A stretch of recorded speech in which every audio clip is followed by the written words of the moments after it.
since you work in the influencer marketing field as well, I had a question. So until now, influencer marketing was an add-on to your existing marketing plan or an afterthought. But during these times when people spend much of their time online, could we actually see influencer marketing as a powerful storytelling opportunity for brands? Perfect. Thank you so much for your question, first of all. It's really interesting. I just feel instead of giving you a one shot answer to this, let me break down your question into certain elements so that I can give you and our listeners and viewers a more in depth answer.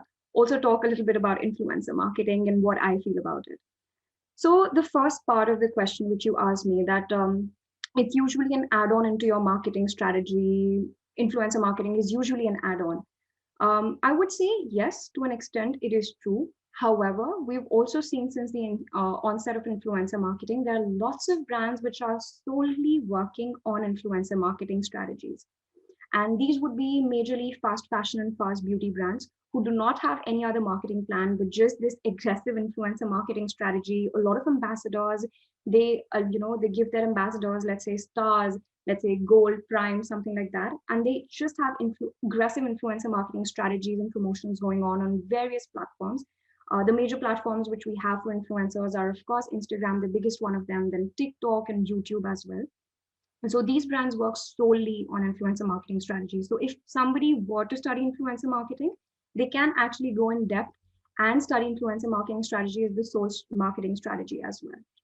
However, having said that, we do feel that since COVID has hit and since our screen times have increased manifold and since people couldn't get out, a lot of people, also stopped buying print media, these things, influencer marketing saw a boom. And to answer the next part of your question, storytelling and influencer marketing, let me give you a story myself. So almost a couple of months back, when the COVID advent just started, I did this hour-long conversation, a podcast with this UK-based marketing agency. The idea of doing this podcast was basically at that point in time, we saw a lot of leading publications, media agencies, and also brands saying that as quickly as influencer marketing rose, we were going to see the end of it, which I do not believe in at all.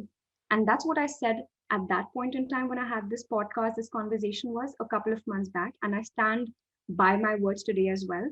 Influencer marketing has a lot of power. You just have to realize that today the power does not lie in quantity, but quality.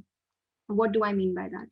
Influencers with a lot of following subscribers may not be the right ones for your brand. Yes, of course, I do agree that a lot of businesses have certain, let's say, business goals which are just reach based.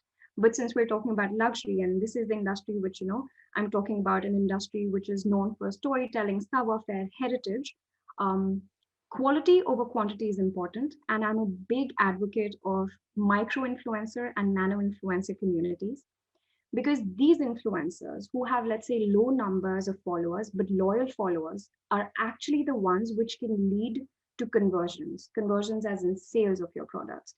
They are the ones who can actually lead people to become brand advocates, brand loyalists. So your product won't just be sold once, but it would be sold multiple times because the source is somebody the people truly believe in. So, having said that, yes, influencer marketing holds a lot of power. I, of course, do believe in it. But like I said, quality over quantity. There are two things, of course, if you were to go in depth of it and discuss examples, there are two things, two trends which I, often see, which is that one influencer is posting about a lot of brands, a lot of brands. Some may be competitive brands in competition. Some may be brands, let's say for beauty products. You were telling me that in your AM routine you also have a certain ingredient, but 2 days later you are promoting another brand and telling me they have another ingredient. Today's generation, today's consumer, today's customer will, hold you responsible for it if you do something like this. So we should totally avoid engaging in such things, especially as brands which are on that level of being called luxury.